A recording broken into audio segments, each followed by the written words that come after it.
All right, what's up, everyone? This is the Osmo.com NHL Hit the Ice show. We've got 10 games to talk about today, and Registering play. hopefully you guys made some money last night. Nolan, I know you had a pretty successful night, so how are you doing today? Thanks to you, I had a successful night. Not thanks to me, that's for sure. My Well, takes were so goddamn bad, it's ridiculous. yeah, so So Tampa 2 was kind of the nut play you needed, and I was on them, but Yeah. and Gord went off, but I just couldn't get the secondary stack. I didn't have the Calgary 3.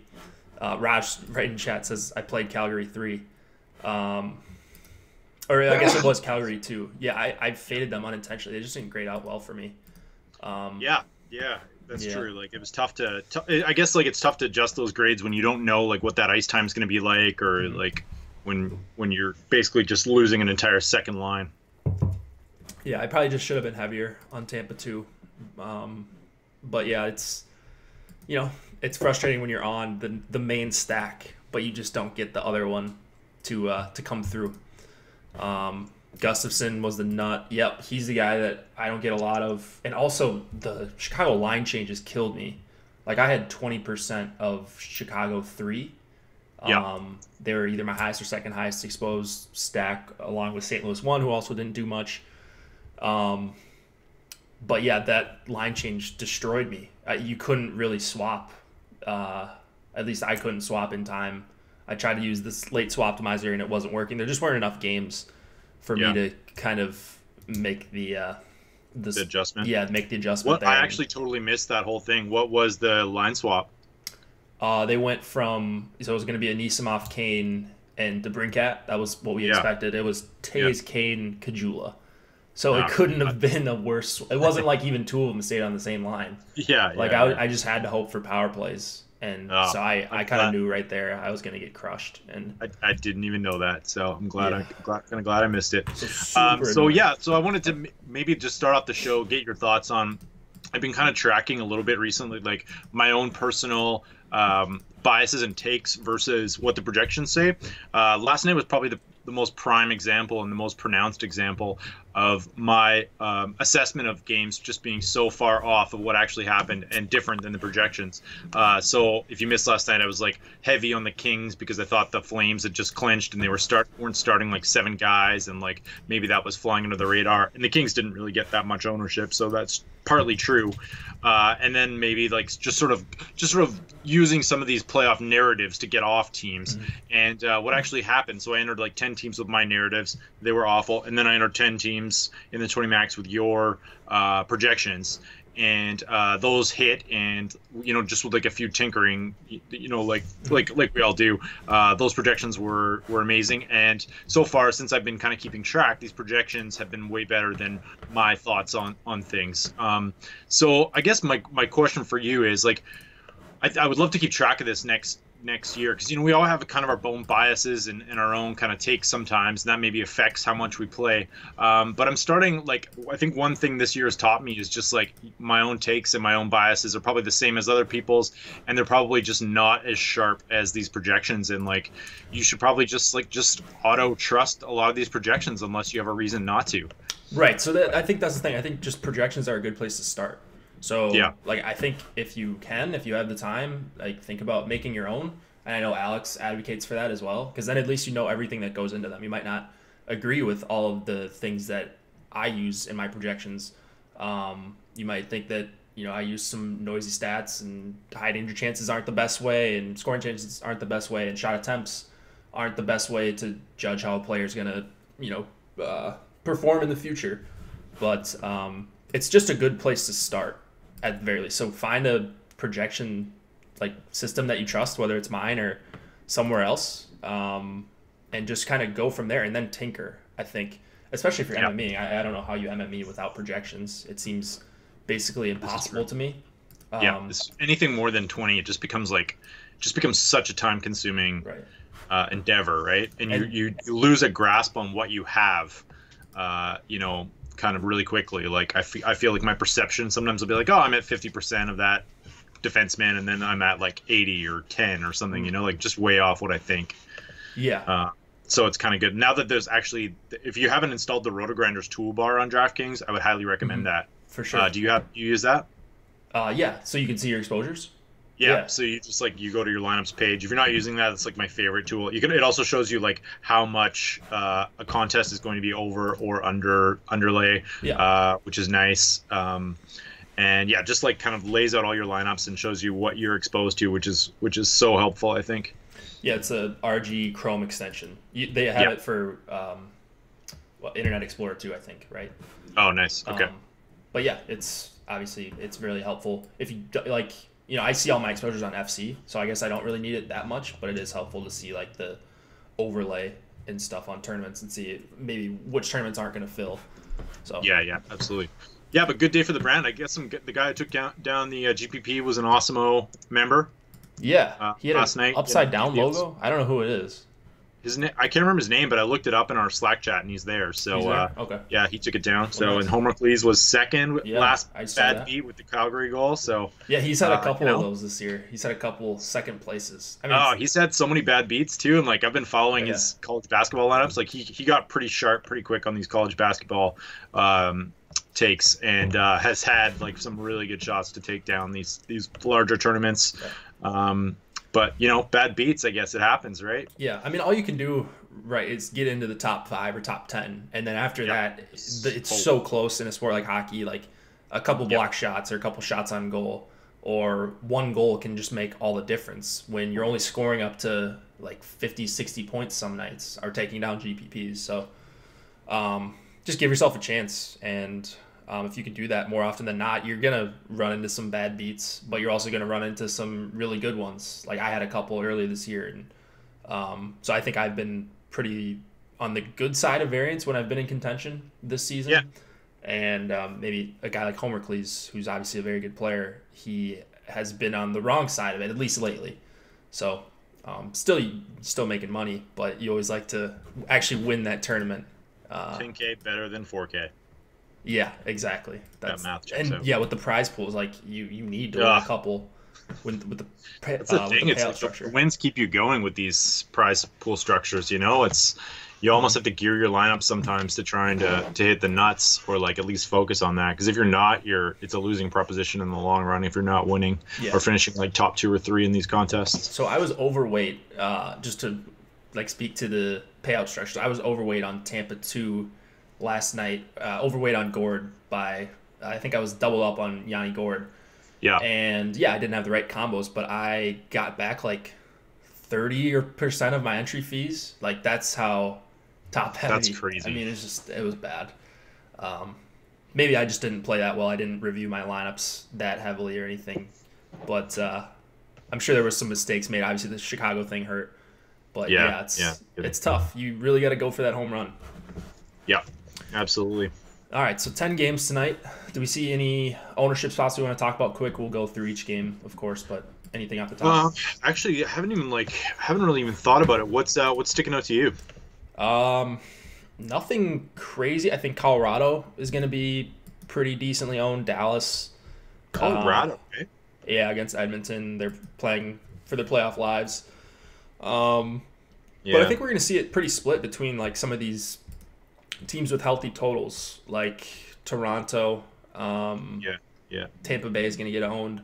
It's going to be interesting to see what happens with because San Jose has the highest total on the slate, and so it'll be really interesting to see what happens with Pavelski. He's playing. He's going to play. I heard he was probable. He's going to play. He skated today. Yeah. Okay. They mixed up the lines. He was back with Timo and Couture. So I'm treating it like he's playing at least. That's what I'm going to do as well. And because he's got the day-to-day tag and he's missed 2 games, I'm kind of banking on people not being so on top of that. I don't know have the line sites updated it yet? Doubt it. They're not very on top of things. I did right before this. I was actually just finishing up. That's why I was a little late. I was just finishing up going through the box scores of like each team's last game or 2, just to see first of all who's sticking together. Are these lines accurate? And that's something you should be doing throughout the duration of the season, or we do it for you with your line change article, or we talk about it in Slack. But I'm just trying to find as many little edges as possible. So I think that's a huge edge tonight, don't you think? Like Pavelski's not. I don't think he's going to be hugely owned when you have the top line on the top high scoring total. especially in the lower dollar contest. I just think he's going to go overlooked because people aren't doing the research, or like a lot of people won't. Or you'll just trust FC, or they're doing baseball or basketball. And so Daily Faceoff doesn't have it updated right now. So like that's pretty big. Probably Left Wing Lock doesn't either. Those two in combination with each other at low dollar contests, that usually means that. And then the other factor is like, because he's a 7 o'clock lock and it's like LA, Arizona, you don't really have much. The only other really way to go with your dollars is either to like Vancouver 2 or San Jose 2. So you don't really have a lot of spots to switch off, which means people try to play that conservatively. Also, it's 10 o'clock Eastern time. People might be giving up on their lineups or just not interested in them at that point for a lot of the Eastern Seaboard. So that's a spot I always like to target when you have that kind of opportunity and to get leverage in a really good spot. Yeah. Is anybody having trouble viewing the stream? Obviously, the people that are hearing this probably don't, but Homer Cleese in chat just said that he's having a little bit of issues trying to see the stream. I can see it fine on mine. Yeah, I'm seeing it fine on mine as well. So I don't know, maybe that's something's going on with his YouTube or something. But hopefully people can see this, the people that want to see this, at least. The few of you that have stuck around. Seems like stream is sort of fuzzy. Okay, yeah, maybe not the best connection. I have like 7 different Cruncher tabs open. So that's probably on my end. But I think we should be good to go. Yeah, totally fine. Cruncher can eat that computer space up. Yeah, for sure. And Natural Stat Trick, like 80 tabs. I closed out of those. But I'll close out anything I got too. All right, let's talk about these games quick. Yeah, let's get in. Predators and Sabres. We've got a 3.2 implied total for the Preds, 2.3 for the Sabres. Put on DraftKings pricing. Pekka Rinne and Carter Hutton expected to go here. Any notable changes we have? So just on the second line there, it looks like Craig Smith has been promoted to skate with Turris and Granlund. I think it was Sijins up there before, so that's an upgrade for that second line. They've obviously been pretty bad this year. Kyle Turris has been one of the most disappointing forwards, I think, in the league relative to like how he has been the last couple years, though maybe that's just my perception. I just don't ever think of him as like a $2,900 player on DK. And then on the Sabres side, Rasmus Ristolainen comes back in. I can't remember that plugger D-man's name is out, but you don't want to start him anyways because he's terrible. And then I think these lines are pretty much the same for the Sabres as they were last time. Maybe a little bit different. Sheary, Middlestat, Nylander on the second line. I think it was Scott Wilson up there instead of Nylander last game. So just some subtle differences here. Yeah, kind of curious about your takes here. I sort of, the Predators seem like an obvious play. Kind of thinking Nashville 2 might be a little bit sneaky as a filler stack. And then, yeah, I don't know. Buffalo 3 as well is like, they got both Buffalo 1 and 3 got a 30% 5-on-5 share last game. So you don't really see that very often when two teams are ridden that hard. Yeah, so kind of interested in them a little bit, but. Yeah. So, I mean, I think everybody knows I like this Nashville top line.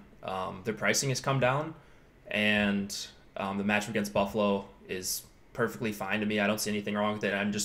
I'm playing these really awesome lines with great numbers when they're going to be not heavy chalk, and I don't think they're going to be heavy chalk on the road here. A modest total, 3.2. I don't think that's going to pop off the page for a lot of people. So, yeah, I think Nashville 1's probably my favorite one here, but I also like Buffalo 1 a little bit. Olofsson and Eichel and Reinhart have been playing pretty high event, as you'd expect. And then, like you said, huge ice share for them. Full power play correlation. Nashville is a better team to attack when they are on the road. Much tougher at home. I don't think people are going to be on Buffalo either. So kind of just the top 2 lines for me, or the top lines on either team. Did you say full power play correlation for Nashville? For Buffalo. Okay, yeah. So it's interesting. This Victor Olofsson kid is kind of catching my eye a little bit. The first time I used your crunches, I got like 100. I usually just do one crunch with your stuff and see what comes up without putting any restrictions, and I got like 100% Buffalo 1. So that was interesting to me. I think it's probably just because Olofsson's projection was so high. He was really talented player in the NHL this year, almost a point a game. Apparently, he's got a great shot. Reinhardt's price is down. He is cheap, so you're getting access to a top power play unit with Eichel for a pretty reasonable price. The only issue is whether or not they're going to excel in this matchup. They'll probably see a lot of Nashville 1, I'm guessing.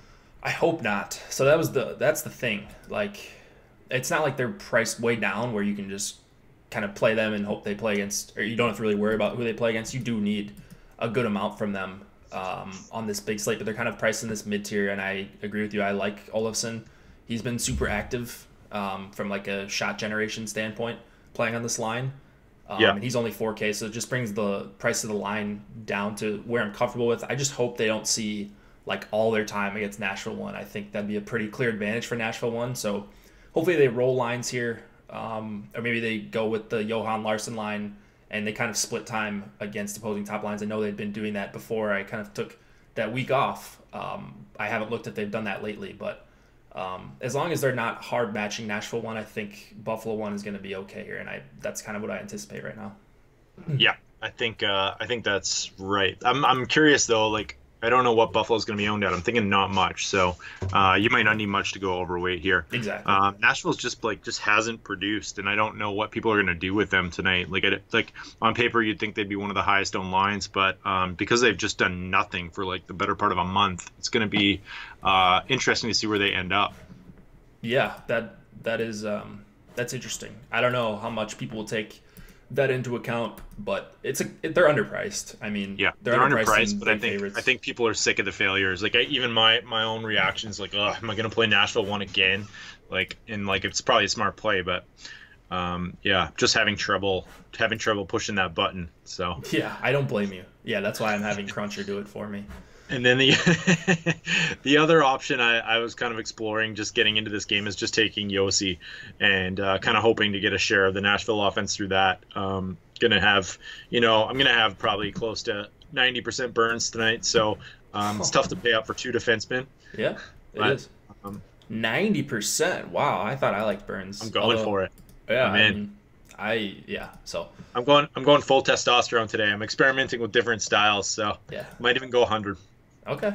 I don't mind that if you get there organically. Like, I don't know that you need to press the lock button on Cruncher if you're doing that, but yeah, I think works. The first time I did it, I didn't, and I got 100. So yeah, I mean that's fine. Then I'm okay with playing 100% or close to 100% of a guy if he's just that like good of a play. Yeah. I don't know. He's just like, he seems like people are making fun of me in chat for saying like he's a safe thing. We can get to him later, but he seems like the safest bet of the defensemen on the slate. So. There are a bunch of other good defensemen, so I don't know that you need to go that heavy. Like someone mentions, Edler in chat, Yossi I think is also up there. Yeah, there's a couple other guys as well in like the 5K range that I also like. So yeah, the 4K range is chalked full too. I really like that 4K range. Yeah, just a lot of value. So maybe you only need to play one of them per lineup. I don't know that you need to play 2 6K plus defenders. Tyson Barrie, there you go. Homer Police says. What's that? Tyson Barrie. Yep. Yeah. There's a lot of guys. All right, let's move it on to the next game if you're ready. Yeah, absolutely. Boston and Columbus. We've got a 2.7 implied total for the Bruins, 3.3 for the Blue Jackets. Tuukka Rask and Sergei Bobrovsky in net. Do we see anything different here? Yeah, so Heinen's out for the Bruins. It looks like, and Wagner's back in. Johansson down to the third line, and Kuhlman up on the second line. They were like that last game as well, except for, I think, anyways. And then, yes, more of the same from the Columbus Blue Jackets here. Duchesne skating up with that top line. Just kind of the same old from them, I guess. Seems to be like they've stuck with that combo for what game now, I guess. I don't know, 2 games. So I'm never really sure with Columbus how much they're going to end up actually playing the lines that they set out to play in any given night. But I would kind of bet this one sticks around tonight. You would bet the top 6 sticks around for Columbus, you mean? Yeah, okay. I don't know. That's just a feeling. Yeah. But they had a 25% share last game, so maybe they'll ride with the big 3 against Boston. Well, they'll probably, would they pair that? How do they usually hard match? Would they pair that one up with a Boston 1? They don't hard match. They don't. Okay. I mean, it's usually top 6 against top 6, and then their top line sees the most time, Panarin and Atkinson, whoever they're with. Yeah. So it just organically comes out as they get the most time against opposing top lines, but it's a steady decline. It's not a huge drop off between that and the second, the line they play the second most, if that makes sense. This game, I know it was a shootout a few weeks ago, and I got completely burned on it. Oh yeah, I remember that. I don't see that again. I don't think I'm saying anything that's not obvious here. It's a 5.5 to 6 total, so nothing crazy. One of the lowest on the slate. It looks like we lost you here for a second. Nolan, are you back? Up on me. Okay, there you go. I think you're back. Okay, I'm back. Okay. But yeah, I don't really see anything that I like here from a numbers standpoint. Like Boston won, yeah, they're great. They're gonna rank as one of the top overall stacks, but I don't know. It's a super easy matchup going into Columbus and seeing a good amount of time against this top 6, which I think is pretty good. And then they're just super expensive, so that's my issue. There are a bunch of other top tier lines that are 2 and 3K cheaper, so I just didn't find the need to get to them. Yeah. They're gonna be low owned because of that. So if you like Boston 1, if you can figure out cheap defensemen and other stacks that you like, then by all means go ahead. But I'm just not gonna get to much of them tonight, if any at all. Yeah, I didn't get to any of my stacks. Nothing from this game actually.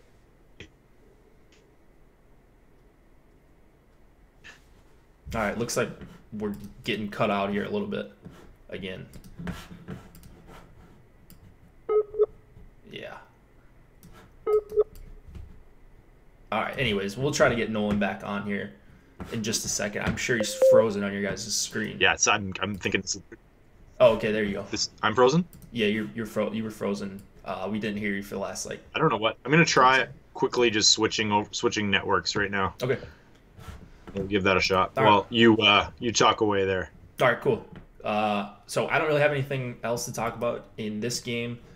We'll probably just move it on to the next one, Carolina and Toronto. Did you switch networks? Yeah, working now? Yeah, you sound good now. Hopefully, okay, good. Hopefully that sticks. If not, we'll just keep going back and forth. All right, so we got Carolina at 3.2 implied total. Toronto at 3.2 as well. Peter Mrazek and Garrett Sparks expected to go. Actually, both are confirmed. We have Toronto on the back-to-back going from road to home. What do we see here different? I don't think much, right? So a couple things. The Carolina Hurricanes skated in practice day with Svechnikov on the Walmart and Martinook line, and Ferland was up on the second line. The beat writer said like they were having fun or something, like they were joking around with these lines. I don't know what that means, but she said like check them in line rushes or something. Yeah. So that's what I'll be doing. But if these lines do go ahead, kind of interested in Carolina 3. They have some pretty ridiculous numbers in 270 minutes so far this season. 20 high, I can't believe I'm reading this right. 20 high danger chances for, 37 scoring chances for per 60. They're going to be like 10 grand. And then on the other side of it, the Stahl Furlan line has actually pretty bad defensive numbers, I think, or no? No, they're good. They're good defensively. They're good. Yeah. Well, there goes my stupid take. So let me I must have remembered wrong. Just confirm that, so I'm not just spouting off nonsense. Yeah, no, you're right. 6 high danger chances against. Yeah. And then, like on the Leafs side of things, the Johansson injury is interesting. I guess I haven't checked in the last hour or something, but I think he's just going to be a straight game time decision, right? Who is? Andreas Johnsson. Janssen. I would guess he's the game time decision again. I don't think they skated this morning since they played last night and they were traveling. It wasn't a long travel or anything, but I don't think they skated nonetheless. I think it's a good spot here, like as a leverage play to get. I was actually going to say, like, because for some reason I read the line numbers wrong. I thought Carolina 2 had some bad defensive numbers, and thinking that Toronto 1 would probably match against Carolina 1, and Toronto 2 we get a lot of the Stahl line. So I think I got this wrong in the article. I don't know if I was looking at a different game or past games or what. But originally I thought that Tavares would go up against Aho, Niederreiter, and Williams. But looking at what they did in, their last home game, it was against, Florida. They had Matthews hard matching against the Barkov line, which is obviously the number 1 line. Assuming that's going to be the case, and it really does matter, the line matching for Toronto, they really like taking advantage of all matchups. Like they don't roll lines in general. They do hard match which makes it easy for us if we know who's going to be against who. But either way, this doesn't matter for me for Carolina's side, but it does. I guess it doesn't matter for Carolina 1. I think they have the advantage over either of the top 2 lines for Toronto, and they're going to see one of them. So I absolutely love Carolina 1. You guys know that. I think this is going to be high events. No Frederik Andersen obviously helps. Pretty big downgrade from Andersen to Sparks in this game, and good implied total for Carolina here on the road. And yeah, this is actually, like, it's interesting too, because Carolina 3 would then maybe go up against the Kadri line, which also has been pretty stingy defensively. Is that right? Or would they get, like, would it just be too hard at that point to like kind of predict how much of that line they would see? That's a good question. I didn't really think about Carolina 3 all that much. I should though. Because they're like 7 high danger chances against, 21 scoring chances against for Toronto 3. They've been pretty solid. That's 4. 12.5 against, 27 scoring chances against per 60. Oh. So so they're my stats are always up to you're right. So never mind. Sorry. I just prefer the Carolina side here. So I'm probably gonna get some exposure to that Carolina 3 line. Kind of wrote them off, kind of forgot about them. But now that you bring them up, I think that's going to be a line that I have as filler stacks. Maybe a line that you get to if you're going to like a Boston 1 or one of these super expensive lines and you want to still pay up for a defenseman or 2. On the Leaf side, I guess I'm going with the Matthews line as like just having more exposure than the Tavares line, but it's probably going to be pretty split. I still don't know if I'm going to get overweight on either one of those 2. I'm just going to kind of let them come up where they may and just kind of move on. I don't think it's that great of a spot for Toronto unless I'm just missing something. What about you? Yeah, no, I'm inclined to agree with you there. I got to kind of revise and rethink about this a little bit now that I've like been looking at the wrong numbers all day. So, yeah, it's interesting. Like you just don't want to be going up against that stall line, I think, really. Yeah. So I think Tavares is going to see the most time against them. So. Yeah, I guess maybe Matthews line. I mean, at least like the clincher for me would be like there's the price point, and then just the fact that as a combination, if Janssen doesn't play, then you're going to get that line at like 2%, 3% ownership, right? Mm-hmm. So, or if he does play, sorry, that's a nice leverage spot, I think. So this is also annoying too because we've got a later start by a half hour. But annoying, but good because like people are kind of on top of things at 3:30 or 6:30 Eastern or whatever. I think that though, like once that first half hour goes, they kind of like, you know what I mean? Yeah, that makes sense.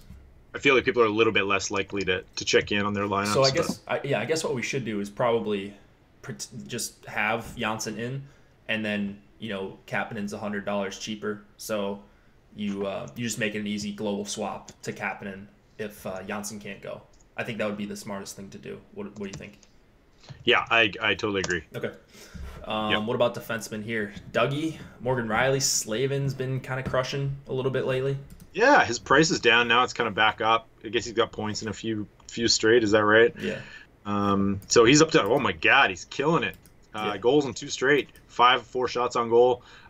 He just kind of pops out of nowhere. I always like to slide him in. He's probably going to get 0 ownership because that is the exact same price as Sergachev. So I got no problem there. And then the Carolina D, just the Hamilton's a little too expensive for my taste. I don't know, $5,800.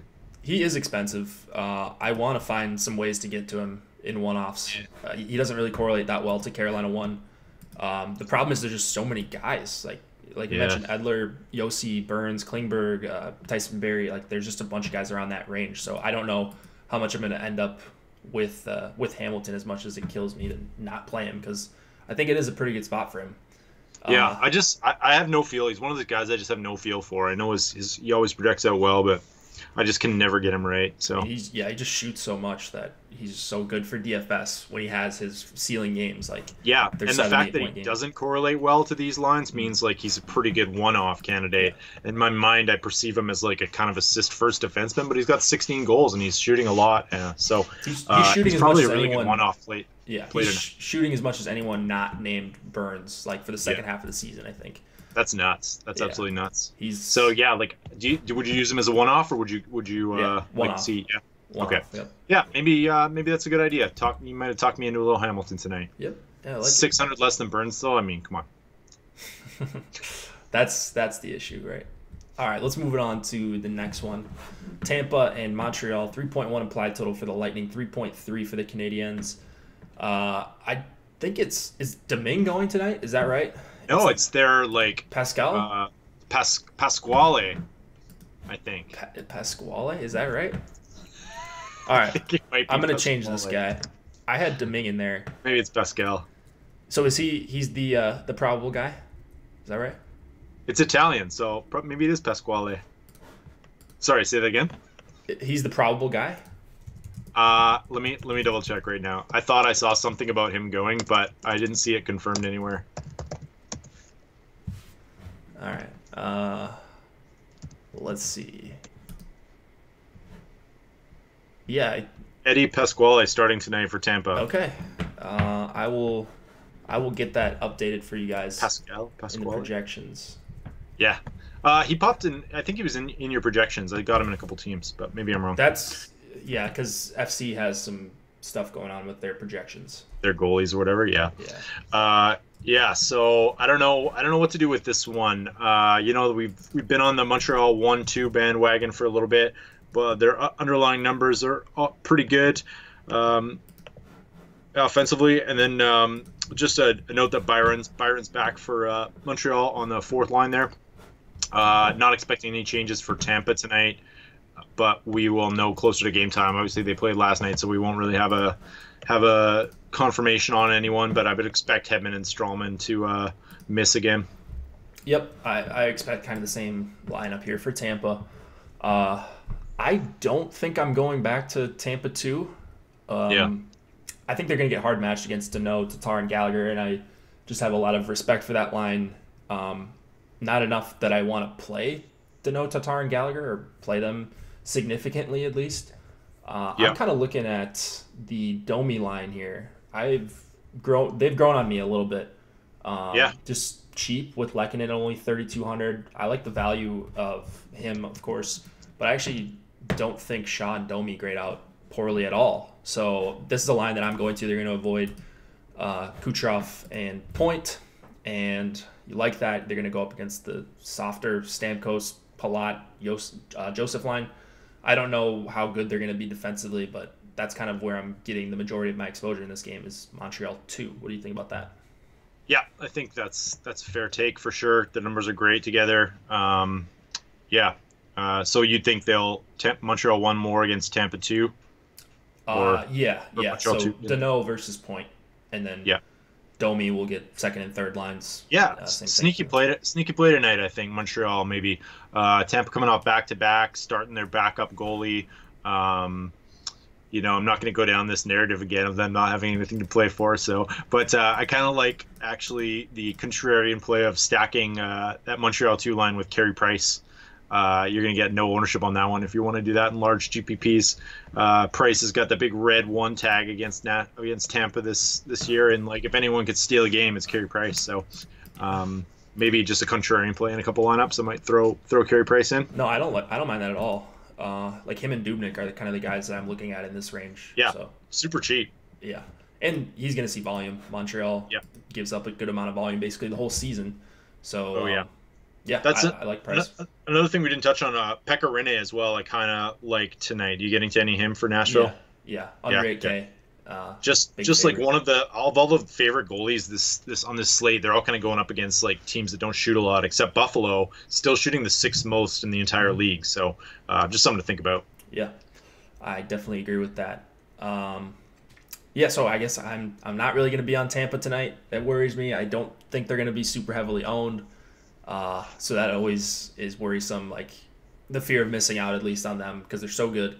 But I'm not really getting back to them, and then not really getting to the Stamkos line either. So it's mostly going to be Domi here, and that's really about it.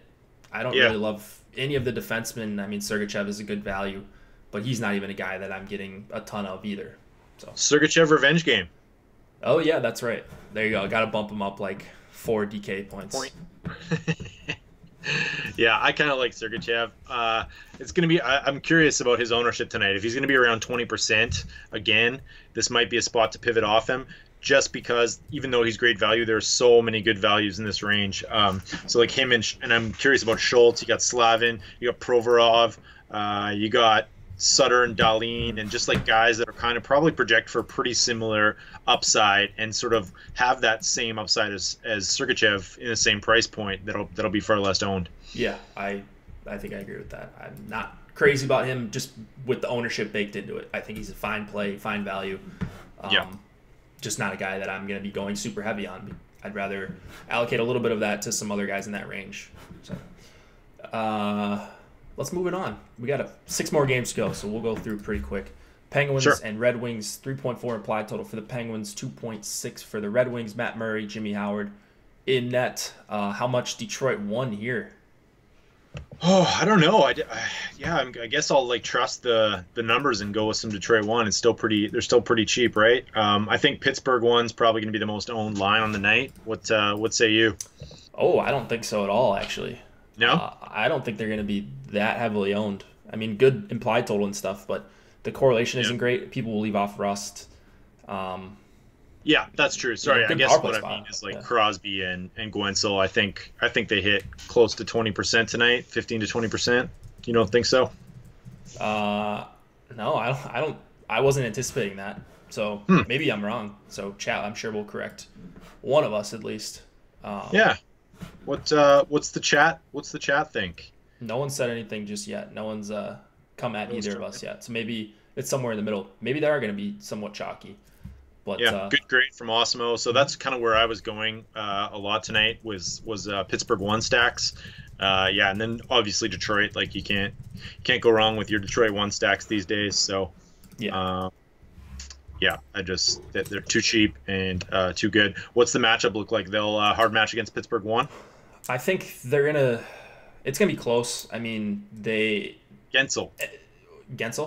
Oh yeah. Oh, are they correcting you on the pronunciation?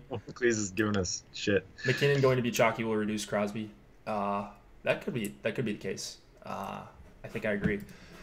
So Detroit one probably going to go up against Pitt one, but if they do, like I don't even think that's not a matchup they can handle. Like they did really, really well against Boston one last game.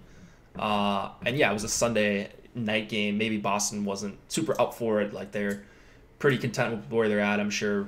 But they just looked really, really good, and the numbers backed it up for Detroit one. So I think this is a really awesome trio, and I'm not that scared if they go up against Crosby, where normally I would be. I think you'd rather them go up against Crosby, really. Like if you look at the defensive numbers, like Pittsburgh 2 has been excellent in their short amount of time together. They're just playing really low event hockey. They're not generating a lot. They're not giving up a lot, I think. But if you're like of those top 3 Pittsburgh lines, it's Pittsburgh 1 that plays the highest event, 27 scoring chances against, 14 high danger chances. Not 14, 11 high danger chances against. So nothing to be like overly scared of anyways. Yeah. Pairing them with some Schultz here. Or if you do some Pittsburgh one, would you pair him with Schultz? Yeah, I think that's the obvious play with no Letang, just because it's a good power play spot for Pittsburgh. Regardless if there's no Malkin and Letang, it's still fine. I kind of like the third line for Pitt, Bukestad, Simone, and Hornquist, just as a cheap filler. That's another line you could go to if you're trying to get some Boston one. So or the expensive stacks. So I'm not really getting to any Pittsburgh one, and I hope they're not super chalky. So if they go off a little bit, they don't bury me. But it's going to be Detroit one and then Pitt 3, quote unquote Pitt 3. The Bukestad line is the one I'm referring to. Yep. Grades out. Pitt 3 has been grading out pretty well for Osmo for a long time now. They got that's just a better. They're just cheap and one of my favorite filler stacks on the night for sure. Mm-hmm. Yeah, Hornquist on the top PP. That hurts a little bit, but is he off the top power play? They still played fine at even strength too, and even strength against Detroit is really, really a fine spot when you're not going up against Larkin. So that's another great point. Like getting to go up against some of this Detroit depth. Oh, Athanasiou is terrible defensively. I don't think any of these Detroit depth lines are going to be any good defensively. So do we? And then they got Cronwall too, in case they get behind them. You get to skate by the road cone, Nick Cronwall. So it's Bugstad on the top power play unit. So that's like it's par for the course if you're gonna take that line, right? So. All right, ready to move it on here? Yeah, you're any goalies there? Murray, Schultz, anyone? Or not? You mean Howard? No, I don't think I'm getting to a lot of either of these guys. Okay, good to know. All right, Winnipeg and Minnesota, 2.6 implied total for the Jets, 2.9 for the Wild. Eric Comrie, is it Comrie? Going up against Devin Dubnyk. Anything of note here? It's Comrie, actually. Is it? No, I'm just kidding. I was wondering. I was like, he doesn't have the K in the, it's not E-R-I-K. Maybe he could be Swedish if that was the case. I'm guessing he's French. 98% of all goalies are from Quebec. So, yeah. So I think like the call here, like Parise, game time decision. It looks like I haven't seen any update on that, but I'm assuming he's still game time decision. Matt Reed would probably go up on that top line if he does go. Kind of get into a little bit of these middle six for Minnesota as filler stacks. The Ek line is rated out pretty well. I noticed when I crunched, I got a lot of them. Mm-hmm. But also the kind of the third line isn't terrible either in terms of price point and in terms of just kind of fitting these guys in with higher price stacks and some of your high price defensemen. So thinking about kind of alternating some of Minnesota 2 and 3 into my lineups. Do you have a preference there? Yeah, you kind of read my mind. This Eriksson Ek line, super cheap. I think it's talented. I mean, Ek hasn't shown much, but you've seen some things from both Donato especially and then Cunnin. So I like that trio just as a line, and then they're dirt cheap, and then they're going up against Winnipeg, who's on the back end of a back-to-back. They're probably not going to see the tough matchups against the Scheifele line, and yeah, I mean, I don't think they're going to be heavily owned. So this is another one where I'm kind of making the case to play a few Boston 1 lineups, but like this is another one where you could play some Boston 1s. Maybe I will sneak in a couple Boston 1 stacks. Just because like I like a bunch of these cheap lines that you can fit and they're going to be low owned. But yeah, Minnesota 2. Do you know where Parise is going to slot in? Is it going to be with Stahl and Zucker? I'm assuming it is because I think they lent Reed down to the AHL. Oh, did they? I think they did that yesterday. That's a pretty good sign that he's going to play. Tweeted something. Parise says he wants to play, and they're technically still in the playoffs. I mean, I think it's an 80% plus chance he plays. Yeah. So I'll put him in the projections now. Yeah. Minnesota Wild reassigns Matt Reed. So there's another great spot for leverage with Parise, and in day-to-day, that entire line is not going to be owned at all.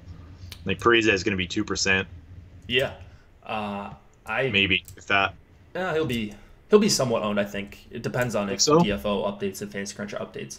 They're just not paying attention to hockey, so maybe they won't. Yeah, like it's like two hours until game time right now, and I know like Pavelski's still got the D-to-D tag, and Parise has still got the day-to-day tag. So Pavelski's finally got the tag off. So yeah. Damn it. So I don't know. I mean, I like Stahl, Zucker, Parise together. I have no problem with that trio going up against Scheifele, Connor, Wheeler. That line's not great defensively, especially on the road. Winnipeg on the road, I think, is kind of one of the better matchups sneakily this whole season. So I like the top 6 for Minnesota that you're seeing on the screen here. And then Suter and Spurgeon, I suppose, are both fine values, A values and Osmos grades as well. So he looks like he agrees. So playing some Minnesota, fighting for their playoff lives, even though they're pretty much out. They still believe, it seems like. I like it. Yeah. Yeah. Anything on the Winnipeg side here? Low total. I'm not getting to much. Just looking at just the perception. The Wild have been a little bit worse defensively recently, but they're still like top 5, top 10 in the league in terms of chances allowed and high danger chances allowed as a team. So I generally just stay away from targeting Minnesota, even though Dubnyk's not a world beater. But Winnipeg on back-to-backs. What's their position like? So they got a 2-point lead for home ice. So they still got something to play for, I guess. For sure. They're still playing for that top spot in the Central and getting to go up against Dallas or Colorado because you're going to want to avoid St. Louis and Nashville, right? in that first round, I suppose. Yeah. So yeah, this I'm thinking this will be a little bit more defensive game. I don't know, maybe not. I mean, I don't know. Winnipeg just hasn't been great defensively. Yeah. So yeah, I like the Wild here. They're just cheap, and you're not really getting a huge discount on either of these Winnipeg lines. And Laine just grades out so poorly for me almost always. He's just not getting the shot attempts. He's not scoring, not creating scoring chances, and he's still priced up. So not really on Winnipeg too. But yeah, all the Wild, I suppose. One more time, we're gonna run it back. Yeah, Winnipeg 2 is a little too pricey, I think, but yeah. Flyers and Stars, we've got a 2.3 implied total for the Flyers, 3.1 for the Stars. Talbot and Anton Khudobin in net. Any changes here? So like new lines for the Flyers just recently. So you have just let me pull it up here. You got Couturier with Drew and Couturier with Konechny now, and JVR down on that third line with Lawton and Hartman, and then Patrick centering Voracek and Lindblom. So and then on the Star side of things, Ben got a 15% 5-on-5 share last time with the big boys, so I don't think he started with them as usual. So again, it's the same old Dallas question for me. If I'm going to stack Sagan and Radulov, I'm just going to go ahead and put Ben up with them. What are you doing with that line? I think that makes sense. That's something I'm going to play around with for sure after the show. Just makes them one of the more expensive stacks on the night. So if I like my lineups with them, with what they allow me to fit, I think that would probably be what I would do. You're still not losing power play correlation there. They're all going to be in the top PP. And then the Flyers have just kind of been a mess defensively. So just kind of play it. Cam Talbot as well. Yeah. Cam Talbot for the Flyers. Like that's if you're ever going to target goalies, like he's probably one of them, right? Yeah, and another thing that I like about Dallas, and specifically Sagan, Radulov, and Ben, if you choose to go that route, they're not going to go up against Couturier. At least that's not how I have it. Yeah. I think it's going to be Faxa going up against Couturier. Right. I think that's a huge difference, yeah. Yeah, I think there's a pretty good case to be made to play the Couturier line. The Faxa line's been pretty bad in the shutdown role. Just pretty bad overall. So I think the Couturier line, if you're trying to get a more contrarian stack at really low ownership, that would be a pretty good option. And then just Dallas one. So Klingberg as well. Flyers PK isn't exactly amazing either. They're bottom third in the league too. So if you are going to go the Ben route, you get that correlation. Yep. I like that spot a lot. I think Dallas. I'm guessing they're going to be really popular tonight, but I'm definitely going to have some Dallas one here with Ben. Yep. I think it's hard not to if you're multi-entering, and then Klingberg's going to be a guy that I have a ton of. Provorov 25 minutes. Yeah, he might play 25 minutes. He does very little with 25 minutes. It seems like more than Provorov? A lot of players. Yeah. Yeah, it's true. I don't know. I think I'd rather play. The King is Doughty for 30 minutes and doing nothing. Or his pairing mate, Forbort. That guy's just the king. Forbort, though, you don't expect him to do anything. Like yeah, that's why. Yeah. Does anyone have a name correction? Would you all like to call him Forbear? Probably is. All right. Sanheim is the GOAT. Yeah, Sanheim's fine for 4K. Anything else here before we kind of moving on? Philadelphia 3, someone asked. Steven asked. No. Okay. I don't know. It didn't come up for me, but... it didn't come up for me either. I just saw it in the chat. Just because JVR is so expensive, I don't know. He's priced up because he's been on that top line for a while, so... nothing there for me. It's just Dallas won from this game. Maybe a little Provorov, but in Klingberg. All right. Let's move it on to Edmonton and Colorado. We've got a 2.5 implied total for the Oilers, 3.2 for the Avs. Koskinen, and then a goalie to be named later. Grubauer could be Varlamov. Varlamov is more expensive, so just be careful if you're trying to swap and you put in Grubauer. Because it is a back-to-back, and Grubauer did go last night, but he also is the hot goalie, so who knows who's going for the Avs. Anyways, what do we see different here, if anything at all? So just from the Oilers side of things, they kind of screwed around with their middle six a little bit. I mean, I wouldn't expect many people to be rostering them, but just be aware of that. I think they were switching that Gambradelli guy around. So last game, we won't really know what they line up like until game time. So you never know with the Oilers, right? And then Colorado again, just like shuffling their lines. Landeskog and Rantanen got about a 5 or 6%, 5-on-5 share last game. So there was no Colorado line above 17%, I think, which is usually indicative of kind of either shuffling or in-game shuffling the lines a bit. And then Rantanen, I'm not expecting Rantanen to go here. He skated. I don't even think he skated. He was back on the ice, but not skating last game. So that was on the 31st. So maybe he's probably getting close, but I doubt he goes tonight. If he does, he got a really interesting late pivot. But maybe you could pivot off some of your Shark stuff. I don't know. What's his official tag? Day-to-day, questionable. Is he a game time decision? No, I think just questionable. Like they're not providing a lot of updates on him. I don't think they skated this morning, right? Because they played last night. Did they play last night? Yeah, he wasn't even skating yesterday. He was just on the ice. I just don't think he's gonna go. Like I'm guessing. I don't think he's gonna go either.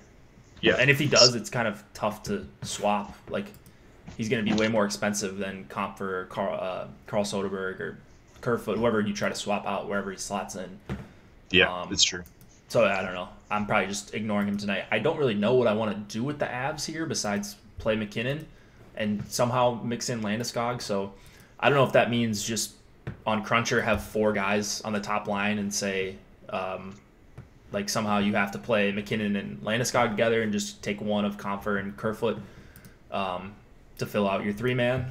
But it seems like a pretty good spot for the Oilers. It's just tough to attack it when Colorado's going to do a bunch of shifting. If this game is close at all, you're going to see McKinnon and Landeskog together for quite a few shifts. So I don't really know what I want to do, kind of is what I'm trying to say with Colorado 1. What are you doing?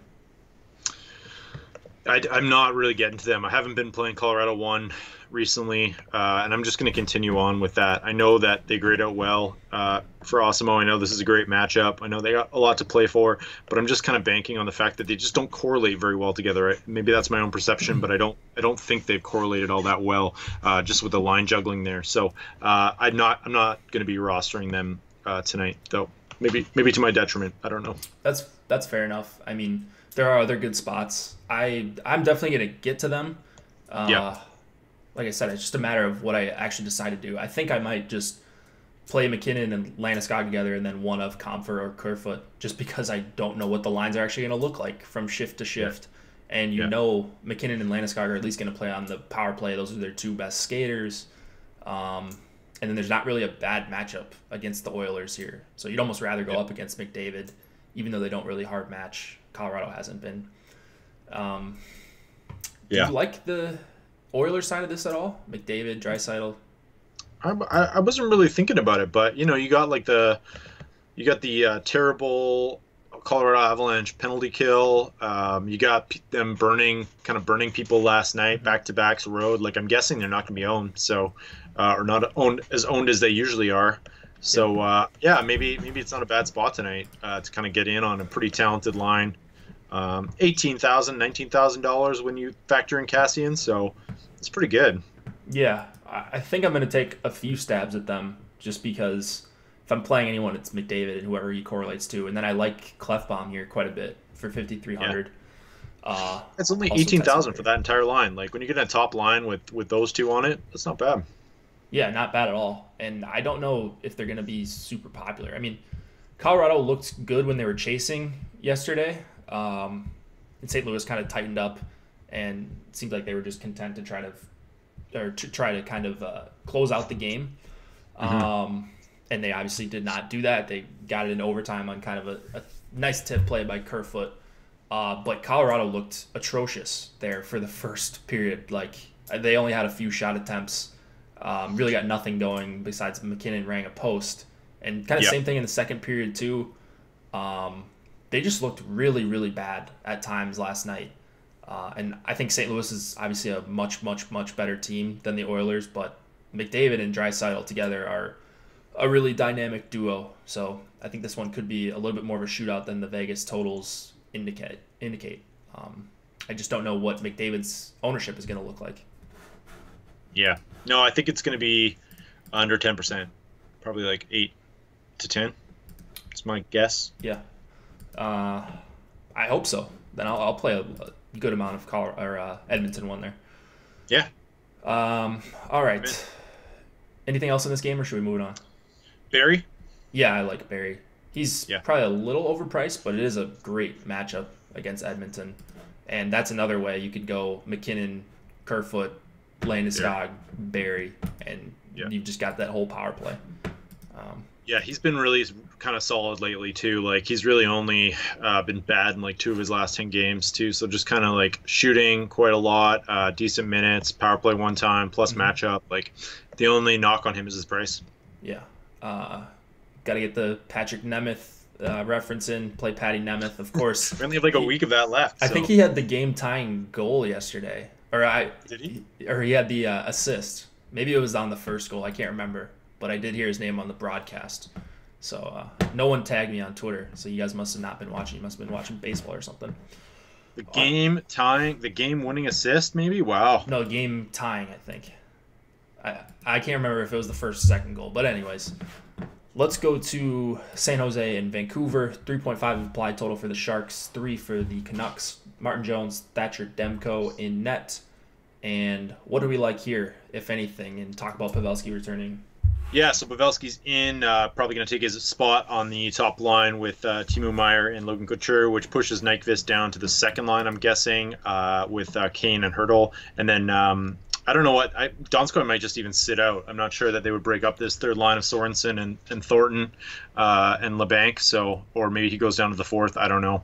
But I guess he's just benched, because they benched him a couple times before Pavelski went out. So yeah, kind of like San Jose. I like him a little bit less now that we know Pavelski's in. Last time they played Canucks, they were facing a backup goalie from the Michael DiPietro was like 19 years old from the W8 or OHL or something like that. So don't put too much stock in that last game when they scored like 7 goals. So and then I think nothing really crazy on the Vancouver side. Quinn Hughes was benched for periods in the third period or benched for periods in that game, I think mainly in the third period. So if you're kind of like, he's been getting like 5% ownership recently, I might go elsewhere tonight if you're looking for that punt defenseman play or just not at all. Yeah, I was going to ask you about him. Yeah, so I don't know. He got 50 minutes. Like it's not like he's for 2,500. You watch him play, and it's just like he's got the puck on his stick constantly. He's really good, but I just rather pay for the better bargains at 4K tonight. There's just so many good values up like $1,500 more. Yeah, that's fair enough. And then Vancouver like rotating lines a little bit. They don't have like anything set. It seems like they all kind of rotate in game. So a little bit less correlation than we're used to. But looks like Bearchee's on that second line now. So another kind of maybe decent play. Is it? Yeah, it's Bearchee. Yeah. So Vancouver 2 kind of could be a little bit interesting. They're not going to get owned and reasonably priced as well. Yeah, I don't love a ton of lines in this game. I think my favorite one's probably the Hurdle, Kane, Nyquist line. Yeah. I think Horvat's going to go up against Pavelski, Couture, and Meier, and the Horvat line actually has been pretty good defensively, despite having Pearson and Eriksson on his line. So they've been hard matching against opposing top competition. I'm assuming they will think that that's Couture and Pavelski together, and then that means you probably get the Pettersson and the third line here for Vancouver going up against Hurdle, which is a better matchup, in my opinion. Do you worry at all, like this in the 30 minutes together, this Hurdle, Kane, Nyquist line has some pretty bad numbers? No, not really. Not yet, at least. They're not a great value overall, as you see Hurdle a C grade and Nyquist a D for value, but I have them as a little bit better than that. So I'm going to get to some of them. And I don't know if there's going to be a ton of ownership despite the 3.5 total just because of their price. I think some people will play Vancouver too, which is fine, but there are some lines that I have around their price that I have significantly higher projections for. So I'm just not getting to them. And then you can mute me now if you're a Burns hater. But I'm playing Burns. That's just how it's going to be. He's averaging 6 shots a game in his last 3 of his last 4 or something. Million shot attempts. Yeah, whatever. he's just not getting points right now, and his points in 4 of his last 5 of his last 6. So yeah, he's not having the multi-point games, and yeah, you need those sometimes. But he's also going to have the 8 shots on goal, 4 blocks, and get 1 assist, and that's going to be fine. So I'm just not worried about him at all. Playing huge minutes, and now he's priced down, so I'm just taking advantage of the discount you're getting here. Yeah, absolutely. I kind of like maybe Evander Kane if you're going to go the one-off route if you need a guy. Yeah, double A grade from Osimo, Snipes out of nowhere, Vancouver homecoming. I don't know, just throwing some I like it. Narratives at you, but yeah. San Jose 1, San Jose 2, Brent Burns, Edler, definitely. I do like Edler. Hard not to. He's been a beast. Yeah. Also, Demko starting tonight for the Canucks, so I feel like that's a bit of an advantage. The narrative here is that Markstrom's just been stealing games for the Canucks so far this season. So Demko hasn't been great thus far. Kind of an average AHL goalie. All right, I agree with that. I think it is a little bit of a downgrade to Demko. All right, last game of the night. This one should be super snappy. Kings, Coyotes, 2.2 implied total for the Kings, 3 for the Coyotes. Jack Campbell expected to go after Quick went last night. And then Darcy Kemper for the Coyotes, $8,300 Darcy Kemper. Like anything here? Come for the Burns takes, stay for the LA Kings takes, right? Oh, God. What do we got here? No, I don't like anything here, actually. The Campbell's been really good lately. Kind of a low implied total for the Coyotes. And I just never know which way to go with the Coyotes. They pretty much roll all 4 lines. There's never one maybe the step-in line plays a little bit more than the others, but they're, I don't know, are they power play correlated today? If I want a piece of the Arizona, I'll probably just take Ekman Larson or something. I don't know. I have so much trouble getting to them sometimes and figuring out which line's actually going to go off. Yeah. I think for me, I'm just kind of going with the obvious Arizona line, Arizona 2, the step-on line. They're really the top line. Full power play correlation. I think I'm just taking the value there. LA is a disaster, as you saw last night. And back-to-back for them, Arizona at home, they, narrative street, they still have to play to try to get into the playoffs here. And, I think you can also play the Richardson line. Obviously not as sexy as far as power play correlation, and it's around the same price. So everyone's going to go to Arizona 2 if they're going to Arizona at all. That's understandable. Yep. But this Richardson line, I think, actually is okay, and I'm just not worried about any matchups against LA. They've shown they can be had against anyone, and their penalty kill sucks as well. So Ekman Larson with either of the top 2 Arizona lines, I think, is perfectly fine here for me. Yep, 100%. Just can't get to LA. Anything LA, I'm done. It killed me too much this year. Only took 79 games. Taking me 79 games, and I've finally learned that lesson. So, I like it. Yeah, I think it's gonna be a low-scoring one. Arizona 2-1. Kemper's just not gonna see a lot of shots. That's the only reason not to play him. But I think they're the biggest favorites on the slate, aren't they? So he's expensive too. So. Yeah. All right, guys. We do have office hours technically right now. I know a lot of you guys probably don't have NHL questions. We've been talking about everything in Slack. But if you do, feel free to pop them in the premium Slack. If you're not a premium member, promo code Hit the Ice gets you 50% off your first month of Awesemo.com premium. So take advantage of that. We also have MLB packages going on, discounts, the MLB early bird package. So go check out the articles for more information on that. That's going away very soon, so take advantage if you are on the fence for MLB or upgrade your membership to the All Access Premium. I think a lot of people have been really happy with that. What else am I forgetting? We've got PGA stuff for the Valero Texas Open. We've got college basketball slates. Man, we've just got everything. NASCAR, MMA, MLB, of course, NBA. So I'm going to go make some MLB lineups now. Nolan, anything more? Who am I playing in NBA or MLB right now? Who are you playing tonight? Who should I play tonight if I were entering one team? Well, you should watch the Deeper Dive that's on right now with I can't get that into baseball. Those guys would be more informed. But lock Astros, they say lock Astros. Let's see, where am I at? I think I actually had a bunch of Mets stacks against Urena. Nice. A bunch of the lefties, Conforto, That's what came Jeff up. McNeil. Yeah. Right. I think Alex likes them too. So yeah, pretty pumped about that. Maybe let's go Mets. Yeah, so check out the ownership projections and rankings and all that stuff for every sport. There is some free premium content that's going on right now for MLB, so make sure to check that out. Take advantage of the stuff that's free on these specific days. And good luck tonight, guys. Let's get some takedowns here before the end of the season. If you got any questions, hit us up in Slack. Like I said, office hours are going on right now. And I will be back tomorrow, I think, for the short slate. And Nolan will be back on Thursday, I believe. So see you guys then.